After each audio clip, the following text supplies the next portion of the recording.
Hello, and welcome to another minisode of Movies We Dig, a podcast about films, antiquity, and everything in between. I'm Christy Vogler, and today we're back here with our resident Percy Jackson specialist, Hannah Bazanaugh. Hi. Thanks again for joining me. Thank you for having me. Will I be leaving? Who knows? Ooh, mystery. Or why are you introducing a mystery all of a sudden? I don't know, mysteries are fun. Makes people listen. That is true. That is true. Well, today we might be taking a quick look. We're not good at quick right now, so you're sticking around long enough to finish this episode at least. A quick look at episode 4 of Disney's Percy Jackson and the Olympians, a show adapted from Riordan's 2006 book, The Lightning Thief.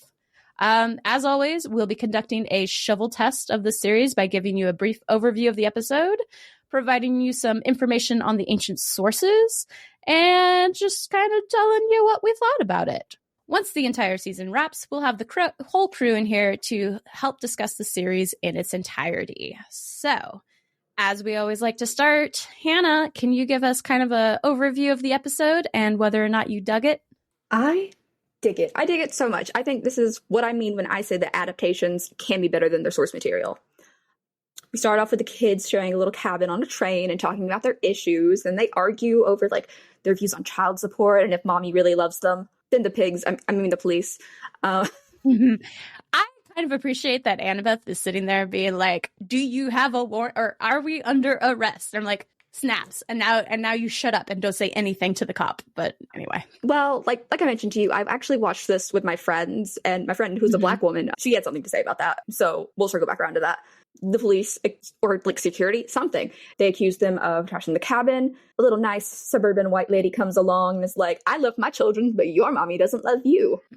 Yeah, they take refuge in the St. Louis Arch, and Athena apparently suck in this adaptation because Athena's just like, yeah, go kill this bitch. Well, she just lets the creature in, right? Like, doesn't send it after her. Christy. Hey, you know what? I definitely, we're going to talk about that moment because that moment actually gave me so much more hope for Medusa's storyline going forward. Me too. Yeah, Athena sucks. I told you Athena sucks. Like, there's no surprises there, but I like what it did for the series going forward, hopefully. Did you like it? I loved it. I think it's like the epitome of an adaptation being better than its original because it simultaneously has the most changes any of these episodes have had while putting the story perfectly on track and to have a much more impactful message than the original books did. Because the original books are kind of like meh towards the gods. Like Percy's not even ever really angry about it. He's just like, oh, it is what it is.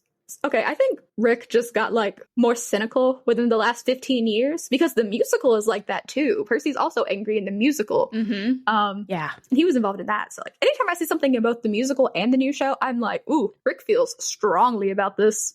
And I think it makes both Annabeth and Percy really good foils for each other, right? Like they keep doing a really good job of presenting their backstories and kind of their way, like how they're operating. Because like, as you pointed out, like they had that discussion about their relationships with their godly parents. And like Percy's like, I don't get it. But Annabeth actually explains it in a way that, you know, it makes sense because she's like, at least the gods have rules that if you know to follow those rules, then like, you know what to expect, as opposed to like, that's how she's explained it. Now, obviously that's not proven true.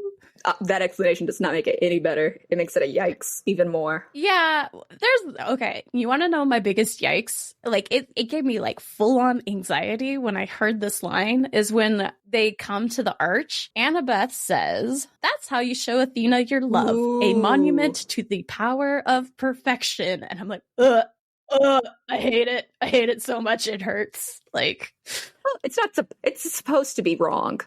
I know.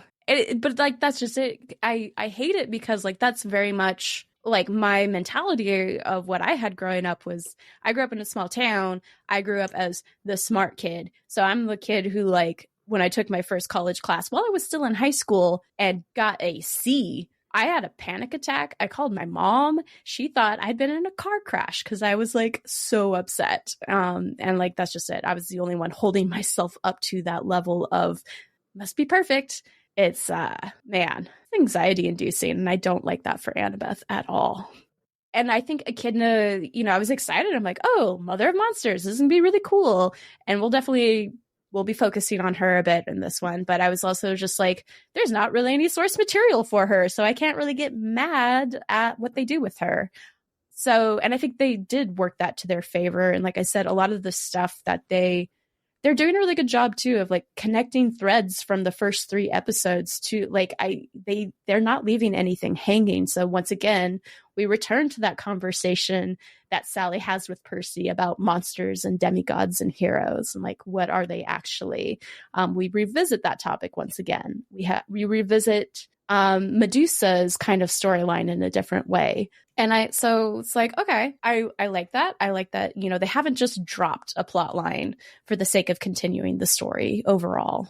I did have one major issue with this episode. Well, maybe not major, maybe a medium issue.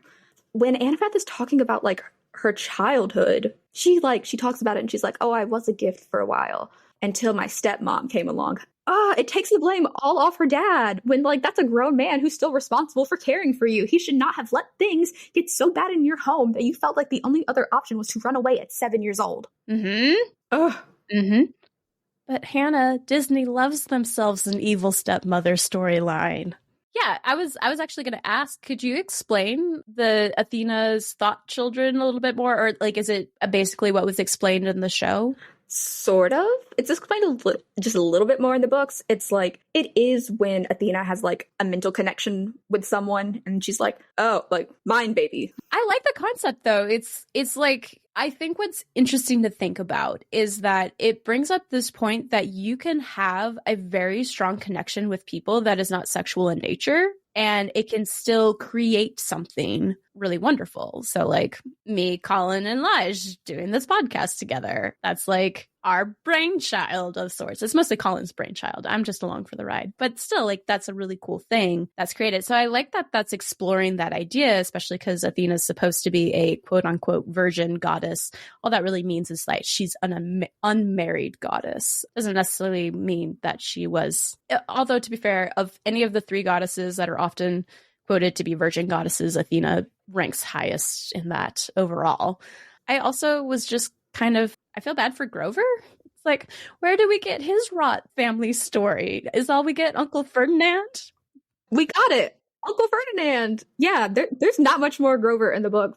Before that scene, I did want to talk about the very opening scene because I thought it was... I hate it. Okay. Honestly, I watched that scene. I'm like, this is the most parental moment I've ever witnessed in terms of like Sally, the line of like, we paid for this class, we need to take it. It's like, I know so many parents that are so well-meaning and they've just reached that level of frustration that it kind of felt real. It felt real of Sally because otherwise before this, she's been portrayed as kind of a perfect mother, even though she's like in a relationship to protect Percy, but with a guy who's like treats them terribly and things like that. So I thought this was an interesting moment. Explain to me why you hate it. Okay, maybe I'm overreacting a little bit. I mean, this is good. I did appreciate it.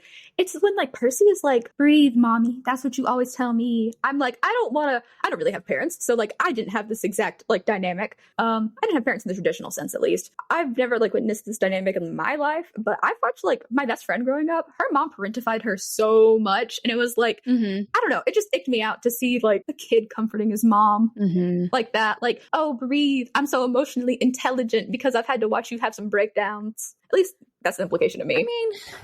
I mean, I sometimes that's like, it is kind of amazing. And I only get to say this because I'm currently helping watch, my niece and nephew of like, it's really amazing how much like human intelligence children have, human emotional intelligence they have. Like they truly understand what's going on. They don't necessarily articulate it perfectly every time, but like I think it was believable enough that like if Sally has been, helping Percy deal, like if he's seen things all the time as a little kid and he's panicked about it, maybe that is just something that's really common between them is like she reminds him to breathe and calm down, and he's learned it enough to like recognize that she's panicked in that moment. Like something, it's not really about the class, it's something else that's deeper. And he's like, I just know when I feel like that, this is what we do. So I think it's probably my personal hang up, honestly. I'm going to come back to this later. Like, I thought it was interesting where you saw some cracks, and like, that's just it. Sally's human. Like, Of course, parents crack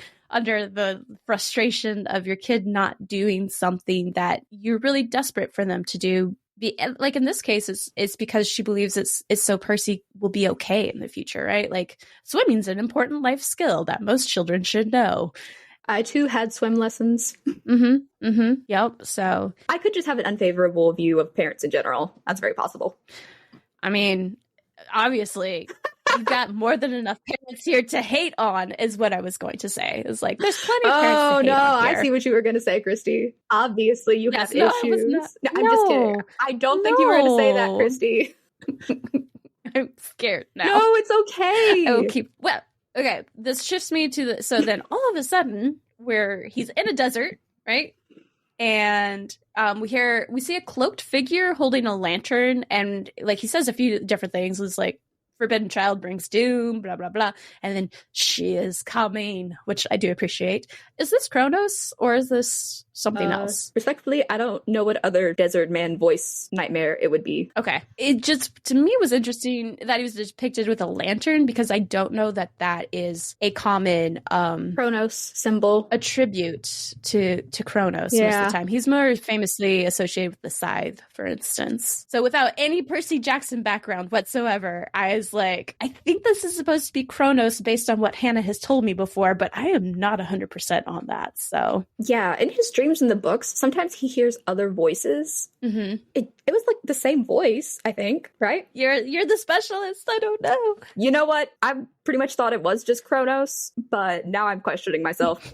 Who holds a lantern? That is a great question, because I don't know that a lantern is really Charon was something that came to mind for me. Yeah, me too. But I don't like that was more the vibes I was getting was Charon, honestly. But I don't know that a lantern is specifically associated, at least as an attribute, to any particular Greek god that I can think of. So interesting choice for sure. Interesting choice. Yeah. It definitely gave me psychopompous vibes, that's for sure. And it's not Hermes. So I think that was Percy brought out some legitimate concerns about the gods, and then Annabeth, like I said, offers an explanation for why she connects to it. And what I appreciate is that Percy's like, you know what? I respect that. I don't necessarily agree with it, but I respect that that's what works for you until we get to the end of the episode, because that will not work out for her. I have like a few other minor gripes, which is that like they were in the St. Louis Arch, and Rover is looking around and he's kind of like mad, and he walks away, and Percy's like, he doesn't like seeing animals being hurt. I thought he was talking about the colonization of America, but okay. Yeah, that felt very tone deaf. Because you literally saw something say manifest destiny, and I'm like, ugh, more cringe words for me.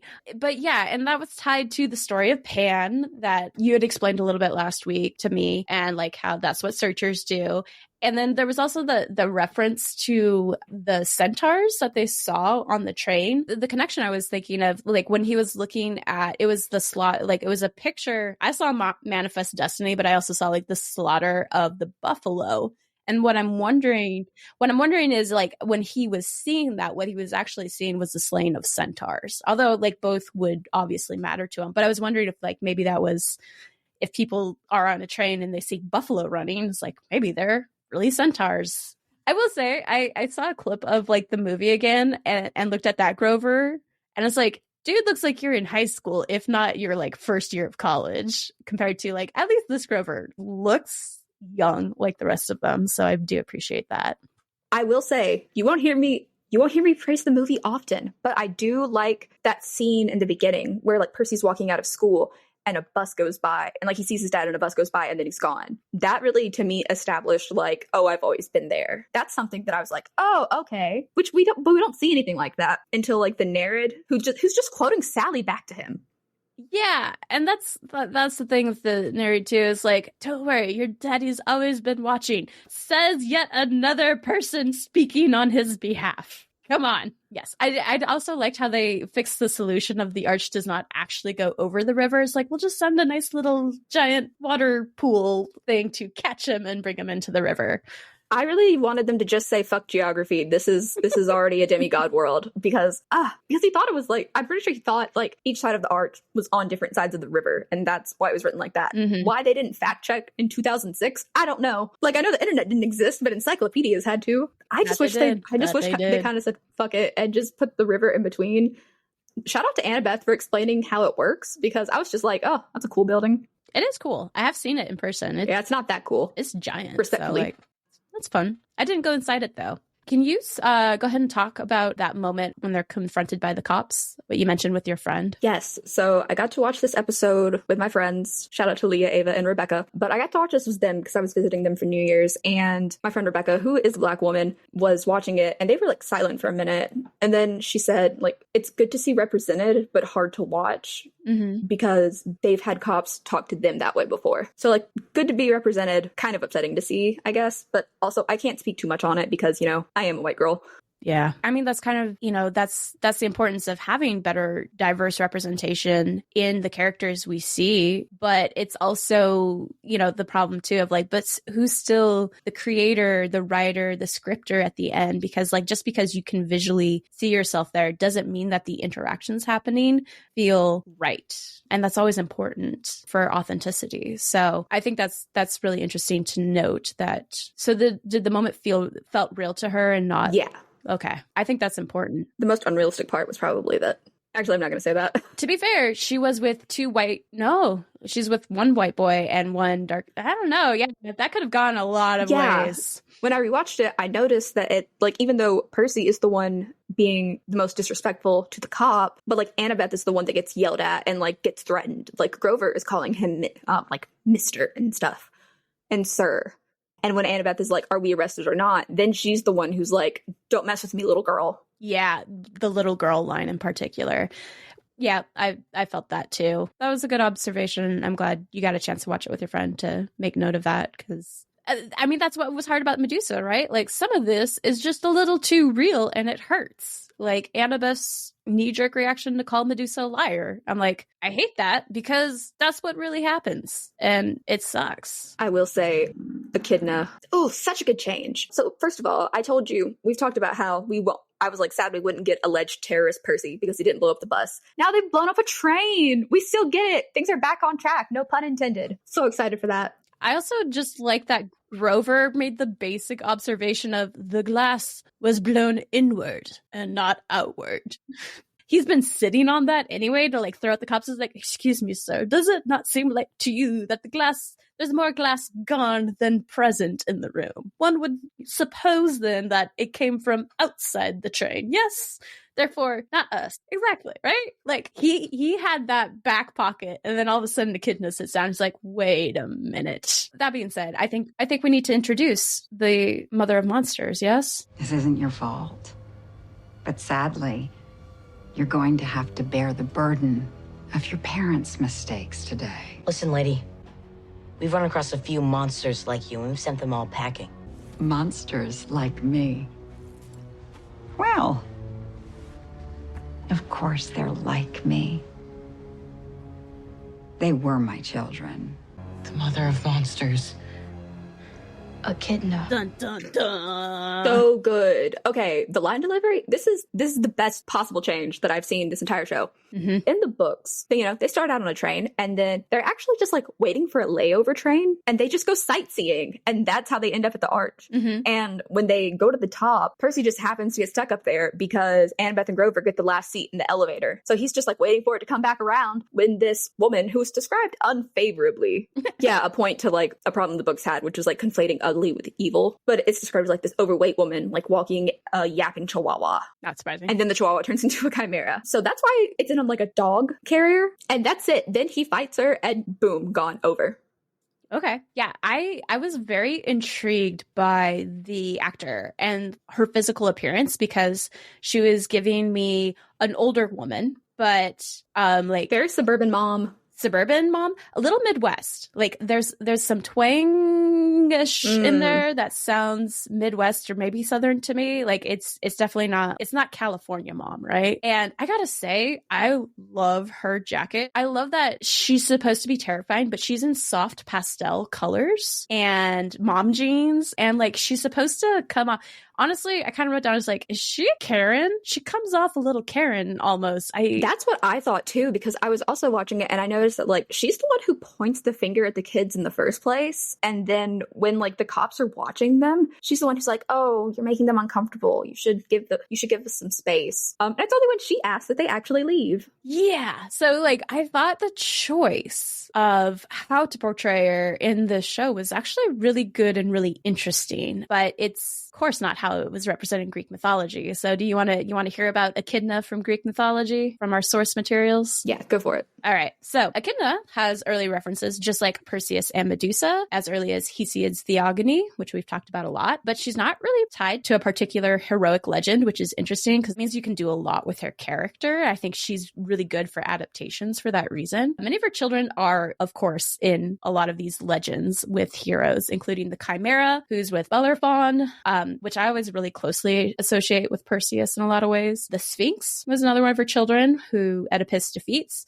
And then we also get like the Lernaean Hydra and Cerberus, which is like half of what the labors Heracles had to deal with were like Echidna's children. And that's just to name a few of them. So like all of monsters we hear about in legends, they're usually her children in some way. Unlike the later imaginings of Medusa, half woman, half serpent, Echidna has always been described that way. It's interesting to think that like Medusa and Echidna over time have been kind of mashed up together with that representation of like half woman, half snake, because Echidna had always been depicted that way. Hesiod describes her as another unmanageable monster, like nothing human nor like the immortal gods either, in a hollow cave. This was the divine and haughty Echidna. The half of her is a nymph with a fair face and eyes glancing, but the other half is a monstrous serpent, terrible, enormous, and squirming and voracious, there in earth's secret places. For there she has her cave on the underside of a hollow rock, far from the immortal gods and far from all mortals.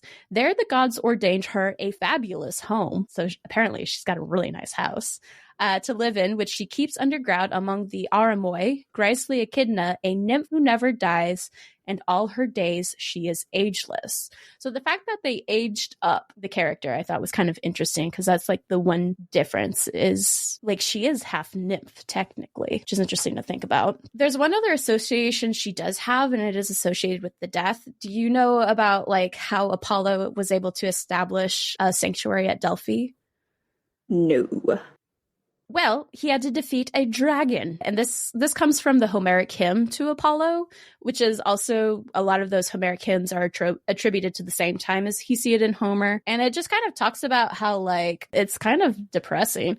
It says, then Phobos Apollon boasted over her after having slayed her, so he could take her sanctuary and turn it into this place for him. Now rot here upon the soil that feeds man, you at least shall live no more to be a fell bane to man, who eat the fruit of the all-nourishing earth, and who will bring hither perfect hecatombs. Against cruel death neither Typhus, her consort, shall avail you, nor ill-famed Chimera, her spawn, but here shall the earth and shining Hyperion make you rot. Thus said Phobos, exulting over her, and darkness covered her eyes, and the holy strength of Helios made her rot away there. Wherefore the place is now called Pytho, the rotting, and men called the lord Apollon by another name, Pythian, because on that spot the power of piercing Helios made the monster rot away. So our modern word of python, of which comes from this story, actually in ancient Greek, it's thought to actually mean the rotting one, or to rot away. So that is another description for her, which is interesting. Yeah, it's really interesting because in my field, what I've learned is that for the Greeks and the Romans, there's really a strong association between snakes or serpents and female sexuality, female fertility in particular. And we see it in other places too, right? We have Eve and the serpent. Sometimes there's associations with Lilith and serpents as well. And I know it exists in other places, but for the ancient period, it's like this was kind of seen as a good thing. So Roman women, for instance, they couldn't wear jewelry without appearing ostentatious suspicious. It was like, that was frowned upon, unless they circumvented this. It's like, but what if I'm using it functionally to promote female fertility? So you'll find a lot of gold armbands that are molded into the shape of snakes and things like that. Yeah, so like snakes have this really interesting, strong association with female fertility. And I wonder if it's because snakes can sometimes, they don't need a male snake, right? This is common in quite a few reptiles, and amphibians can do it too. If there is no male present in a female population for a very long period of time, they will just lay their own fertile eggs without a man. And it's really interesting because if you look at some Greek texts, especially medical texts, men are horrified of that possibility, that if women could achieve that, why would they need men? So they're achieving the dream is what I'm hearing. Yeah. So I don't, like, no one really knows why specifically. Like I said, that's one possible explanation that I could think of. There is this association between female fertility and snakes. No idea why. No one's really clear on that. Everyone just knows it's a thing. So I see their vision. Yeah. And I will achieve it. That was the one thing I was going to ask Colin. Like, Colin, you got any insight for us on snakes? Because Colin was supposed to join us, but flaked. That's okay. He's signed up for episode 6 officially, so we get that. Echidna shows up in the train, looking like a Midwest suburban mom, just going about her day, I guess. But she continues, like I mentioned, she continues that conversation between like, what is a monster and what is a hero, which I'm so glad. It's like, please continue to complicate this concept. And she's like, dude, we're family. This is a family affair. And then I had to look, it's like, who is she referring to as grandmother and great grandmother? And it's Gaia, Earth itself. So just if anyone was wondering, it's like, who is that supposed to be? Gaia, Mother Earth is really all our mothers, right? There's so many moms in this episode. But I like that she points out, like, eventually it's like, to my eye, the demigod is a more dangerous creature. I love that line. And then she describes them as disruptive, violent, and it's my job to put you down. And I'm like, okay, see, I like her motivation. And I can also totally understand that, like, if we need to slay someone, we need to slay her. Because, like, she has made the stakes very clear that it's like, either I get you or you get me. I liked that it turns Echidna from just being a monster into being a mother seeking justice for her children. Because to her, it is justice. I feel like this really establishes a pattern I wasn't seeing before, which is that, like, all the monsters are kind of, like, humanized in a way. And that's what's nice, because Echidna just doesn't have some of the baggage that Medusa had. I also thought it was interesting that she used the lines disruptive and violent, because it kind of reminded me of this, like, overall argument of, like, tradition versus revolution, of, like, you know, people will talk about Black Lives Matter marches being violent or disruptive. And it's like, that can be used to be like, demonize a side who is trying to make change. So I thought that was interesting choice of words to describe it. And there's something I forgot about, my bad, as a Percy Jackson expert, but Percy gets attacked by a hellhound when he's in camp, like right after he gets claimed the river/lake, and they left that out. And I also completely forgot about it. And it's supposed to be like this big hoopla because they're like, oh, who let the monster into camp? Someone had to let it in. And now that I think about it, I don't know what they're doing with Luke, because they're either trying to subtract from his villainous side, but it could work in the favor of being like, oh, I just want the gods. I don't want anyone else to get hurt. Yeah. But I don't know. That kind of makes him less villainous in my eyes. That makes me... So was the prophecy from episode 3 much different than what it was in the book? Because, like, that's prepping us for the idea that Percy is going to be betrayed by someone that he trusts. No, it's word for word. Okay. I was curious because it's like maybe they must have just figured that prophecy was enough then to like set it up. They didn't need the use of the hellhound to further introduce the idea of like a mole in the midst or something like that. Maybe, but I also think the hellhound just wouldn't have fit thematically. Echidna ends with a gut punch of a line that I love. And here it is. I needed you to understand what was happening so that she could track the scent. So that she could learn and grow, because well, that's what a good mother does for her children. Not that you would know. That was so out of pocket. Not that you would know. I know she's a monster. Honestly, I kind of like it. Echidna. Maybe I'm evil. Like, maybe another person would be like, oh, how could you say that to a child? No, I'd say it to multiple children. That's just it, right? Like, she makes an excellent point. not for Percy. Percy's like, hey, my mom was awesome. But like, generally speaking, if you're talking about a good parent, a lot of them don't have stellar examples of that to work with. So I just kind of love that. I like what they did with her character a lot. I think it was really fun. I wanted to say that the cinematography, the music, the acting, it was so good this episode. Echidna was really good. The actress like killed that. Percy Walker did a great job. Like those bags, those under eye bags. Me too, babe. He's just like me for real. Yeah. We rewound the episode to watch like the part where he's like tricking Annabeth again, because that's just such a quintessential Percy Jackson move. That's exactly what he would do. He is a self-sacrificing idiot. And he absolutely would do that. I'm also just thinking to the moment, it was like, hey, lady, we've already taken care of lots of monsters, so you better scooch along. Like, that is a lot of bravado for a guy who's, like, just barely got out of Medusa's lair. Just saying. I don't know. I appreciated it, though. It's like, yes, that is what a 12-year-old boy would say. I wouldn't change a thing. It was also really interesting to see Percy's impertinence blow back on him.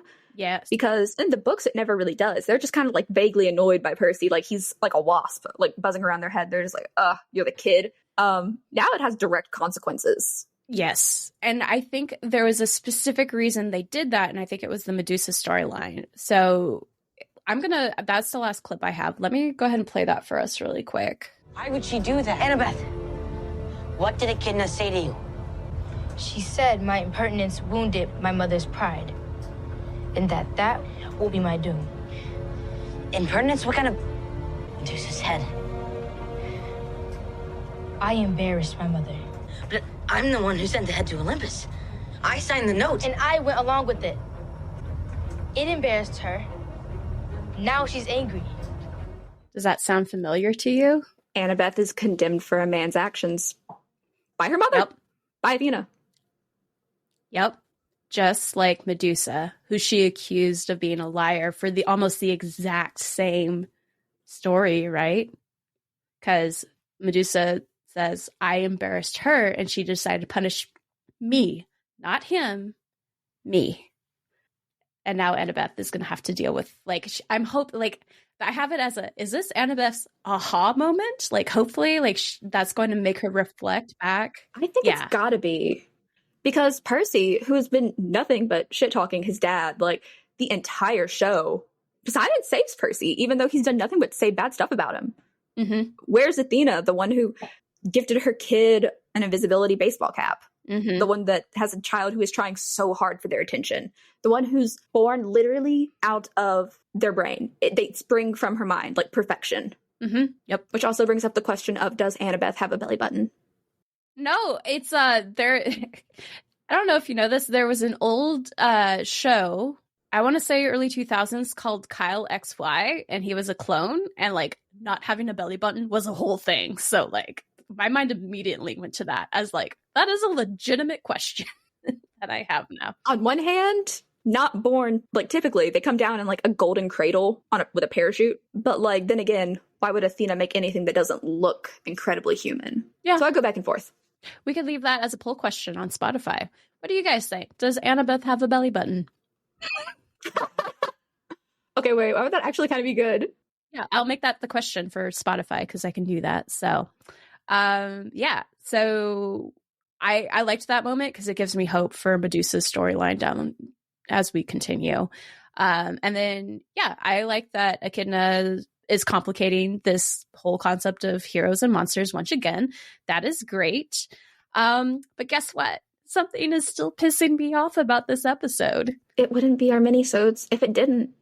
I know. Are you ready? Are you ready to hear it? Tell me. So, what is pissing me off? Why does every single monster or bad person have to be female so far? Especially when you point out they got rid of the Hellhound. So Annabeth's stepmom was made the bad person in that story. Why not make Athena bi and have her be a gift to Annabeth's another mother? Ooh. Or something like Fun that. fact, in the Trials of Apollo, I haven't read them because I think the Percy Jackson series ends perfectly, and I didn't really like Heroes of Olympus that much. But I do know that in the Trials of Apollo, it's revealed that Apollo had a kid with another man. So like Rick just casually dropped like, yeah, impreg is canon. There we go. Yeah. I think it's because the monsters are set up as mirrors. The monsters are who Annabeth could end up being, like Medusa. Echidna is who Annabeth's mom should be, or at least the attitude she should have for her. Okay. And Echidna makes sense. Why gender the Chimera? Oh, damn, I didn't catch that, actually. Why call her a good girl? The Chimera is also female. And I'm like, really? Really? You had to go the extra mile there on that one? Even further, Athena full out abandons Annabeth, which serves the Medusa line. And then we're told that Poseidon is a great daddy and he's always been there for Percy and he saved him and yay. But we're told that by a woman, so it's okay. We're being shown Athena terrible, Poseidon great. And I'm like, oh my gosh. I think, the books do kind of like, Poseidon is kind of like presented as the only good demigod parent in the books. I would say Hades is presented pretty well to his kids. Well, then we also have Sally at not her best parenting moment. Interesting. Right? This is Sally's not her greatest moment. And it, like, I don't find it problematic. It was a human moment, but it's like, but why this episode that we had to do that? And so I really do think there's some unexamined misogyny happening here. And you probably saw this at the title, but I kind of joked, is this the mother of monsters or monstrous mothers? Like, what is the theme? Ooh. And that kind of brings me to like the importance of Echidna. This is from one of my favorite books I've read. It's called Dead Blondes and Bad Mothers, Monstrosity, Patriarchy, and the Fear of Female Power. And specifically talking about characters like Echidna, Sadie Doyle, this is what she says. This mother is a fantasy about the life and death power women might have wielded before reproduction was put under male control. Or maybe she's a memory from the wordless caveman time of infancy, a blurred recollection of how huge and unthinkably powerful our own mothers seemed to be before we learned they were second-class citizens. Or just maybe, the mother is only portrayed as archaic, extinct, primeval, older than time, to disguise the fact that her true home lies in the future. Maybe when men say, this is what it was like before we took control, they mean, this is what will happen if we lose. And I'm like, I love that line. So, Echidna, you go. You do what you need to do. You put those demigods in their place. In the words of my very good friend, fuck them kids. Right? They haven't even saved an animal yet. Grover, go save an animal at least. Wait, they do that in the book. Because I'm like, you guys, you've achieved nothing right now. Other than cutting off Medusa's head, I guess is an achievement, but ugh. I think it's like a pink poodle named Gladiola or something like that they find like wandering around the forest and have to, like, Grover's like, no, we have to return it before we go any further. Wait, that would have been such a good Grover moment. You guys are shortchanging Grover, and I am sad for him. And that could have actually been a good deed you would have achieved so far. Yeah, so far they've just been a menace. Yeah. They've been violent, disruptive. And really, Echidna needs to put them in their place. Ooh. This episode was also really satisfying visually. Like, the visuals have been good so far, but the camera work was really good, especially like when it was like trying to like showcase like Percy, like when it went fuzzy because Percy was poisoned. Yep. Oh yeah. Yeah. That was good.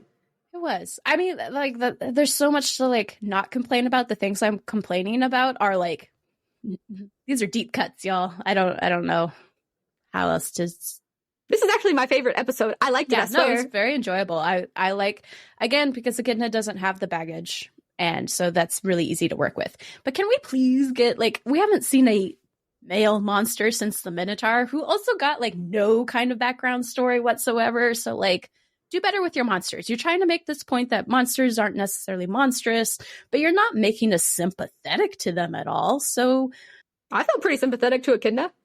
But I thought she was I thought Medusa and Echidna were definitely supposed to be sympathetic villains. Yeah, but then, I mean, they beheaded Medusa, so that's my biggest. I didn't say that the kids were more morally corrupt. Fair. Don't trust them kids. Mm-mm. They're out to get us. Yeah, if you're on the wrong side of the gods, you're probably in some trouble. Just saying. Also, okay, last question, and then we'll outro this. Is there any high school demigods. Like, there's a lot being put on 12-year-olds that I don't quite understand. Luke is 15 or so. He might be 16. But the reason there are no older demigods is because canonically they don't live that long. Like, their lives are in so much danger that they are killed before they reach that age. Womp womp.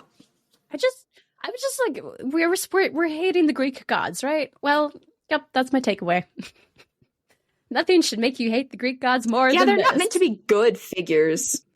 Which is, like, interesting. Did Rick have a falling out with his dad or something? Like, what happened in this time frame? In the last 15 years, have made Rick very jaded. His son became a teenager.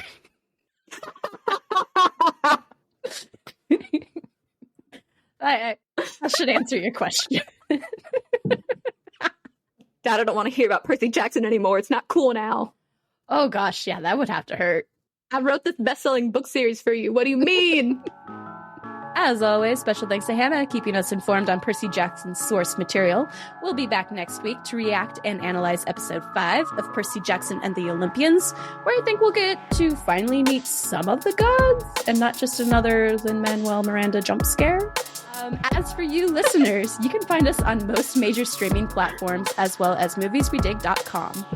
Please like, review, and subscribe if you like what you hear. You can also follow on Instagram, Facebook, and Blue Sky under some variation of the handle @MoviesWeDig. Let us know what you thought about Echidna's extended role in this episode, and we'll talk to you soon. Bye! Bye!